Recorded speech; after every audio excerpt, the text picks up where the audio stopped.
வணக்கம் நண்பர்களே, இன்றைக்கி என்ன பார்க்க போகிறோம்னா மதுரை மட்டன் சுக்கா வறுவல் தான் செய்ய போகிறோம். மட்டன் வந்து நம்ம 1 கிலோ அளவுக்கு மட்டன் போட்டுக்கிறோம். நல்லெண்ணெய் 150 கிராம் அளவுக்கு, மஞ்சப்பொடி 1 டீஸ்பூன் அளவுக்கு, மிளகாய்த்தூள் 20 கிராம் அளவுக்கு எடுத்துருக்கோம், இஞ்சி 20 கிராம் அளவுக்கு, தேவைக்கு சால்ட்டு ஊற்றிடுவோம். தண்ணி வந்து பார்த்தோன்னா நம்ம 1 லிட்டர் அளவுக்கு ஊற்றலாம்.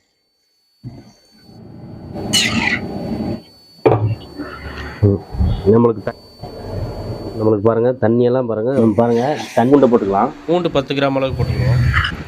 50 கிராம் அளவுக்கு முந்திரி போட்டுக்கலாம். எண்ணெய் சுக்கா நெய் 100 ml ஊற்றிக்கிடுவோம். நம்மளுக்கு மல்லி ஒரு கொத்து